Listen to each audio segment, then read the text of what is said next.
ఒకరోజు రేవంత్ రెడ్డి గారు మాట్లాడి ఇవాళ సాయంత్రం వరకు నీ దొడ్లు ఎందరూ ఉంటారో చూసుకొని, నా దొడ్డు అయితే ఇంటాక్ట్ ఉంది ఆయన మాట్లాడిన తర్వాత. ఇది కూడా అంతే ఉంది. రెండవది, ఈయననే బీజేపీలకు జంపు కొడతాడని కాంగ్రెస్లోనే చాలా అనుమానాలున్నాయి డెఫినెట్గా. ఎందుకంటే ఆయన కేసులు కొలిక్కి వస్తున్నాయి. ఓటుకు నోటు కేసు ఏదైతే ఉందో అది భయంకరమైన కేసు, రెడ్ హ్యాండెడ్గా ఆయన పట్టుబడ్డ కేసు. ఆయన తప్పించుకోలేడు కూడా, ఎవరు తప్పించలేరు. కాబట్టి అది మన కింది మీద అయితే ఈయననే బీజేపీలకు జంపు కొడతాడు కేసులు తప్పించుకోవడానికని పెద్ద ప్రచారం ఉంది. అందులో భాగంగా నిజంగా జరుగుతున్నది ఏంటంటే, నన్నేవాళ్ళు డైరెక్ట్ కన్సల్ట్ చేయలేదు, కానీ మా పార్టీలో ఉన్న ముఖ్యులను కాంగ్రెస్ పార్టీలో ఉన్నటువంటి ఒక వర్గం అంతా కన్సల్ట్ చేస్తూ ఉన్నారు. కన్సల్ట్ చేయడంగా స్పష్టంగా చెప్తున్నారు సంఖ్యతో సహా, అన్న మేము 26 నుంచి 33 మంది ఎమ్మెల్యేలు రెడీగా ఉన్నాము, మేము కలుస్తాము, ఇద్దరం కలిసి గవర్నమెంట్ ఫామ్ చేద్దామని చెప్తున్నారు. మరి రేవంత్ రెడ్డి తదాస్తు దేవతలు ఉంటారు పైన, మరి అటు నుంచి ఇటు వస్తారో ఇటు నుంచి అటు పోతారో చూద్దాం ఏం జరగబోద్దు. సార్ మీరు ఇందాక జాతీయ స్థాయిలో బీఆర్ఎస్ మళ్ళీ బలపడుతుందన్నారు.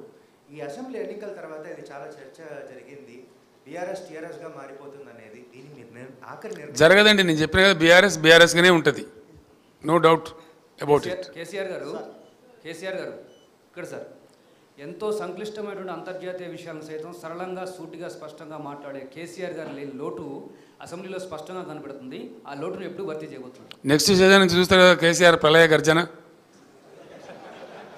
డెఫినెట్గా చూస్తారు. Sir BRS party next parliament elections తర్వాత కేంద్రంలో మంత్రులు చేస్తామని మీరు చెప్తా ఉన్నారు, మీరేమైనా ప్రధాని రేసులో ఉంటారా? 100% ఉంటే అవకాశం వస్తే ఎందుకుండానే, అవకాశం వస్తే ఉండరు ఎవరైనా. నాకు అర్థం గమ్మత్తు, నువ్వు నీకు అంత అమాయకున్నా, అవకాశం రావాలనే కానీ ఎందుకున్నావు నాకు అర్థం కాదు. I will be in the race. మా సురేష్ భాయ్ సాబ్ నవ్వుతున్నాడు, ఆయనే రేపు కేశవరావు వెళ్ళిపోయింది కాబట్టి రేపు మా parliamentary party leader Suresh Reddy గారు కాబోతారు. రేపు నేను లెటర్ ఇష్యూ చేస్తా ఉన్నా చైర్మన్కు. ఈ will be the main player in Delhi on behalf of BRS.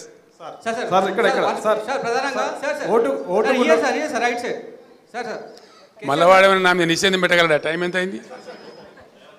KCR sir ప్రధానంగా బీఆర్ఎస్ పార్టీ నుంచి వీడి వెళ్తున్నటువంటి నేతలు ఎవరైతున్నారో పార్టీ పైన ఆరోపణలు చేస్తూ పోతున్నారు. పార్టీలో చాలా మంది షిండేలు ఉన్నారని మాటను మాట్లాడినారు. ఒక క్వశ్చన్. నెక్స్ట్ ఇంకో క్వశ్చన్ సార్, అసెంబ్లీ ఫలితాలు చూసుకుంటే ఇందాక మీరు కొన్ని ప్రిడిక్షన్స్ చెప్పారు, బీజేపీకి ఎన్ని వస్తాయి, కాంగ్రెస్కి ఎన్ని వస్తాయని చెప్పి. పెద్దపల్లి పార్లమెంట్కి సంబంధించి ఆల్రెడీ అసెంబ్లీలో అన్ని స్వీప్ చేసేసింది, థర్డ్ ప్లేస్లో ఏ రకంగా ఉంటుందని చెప్పి ప్రిడిక్షన్ చెప్తున్నారు.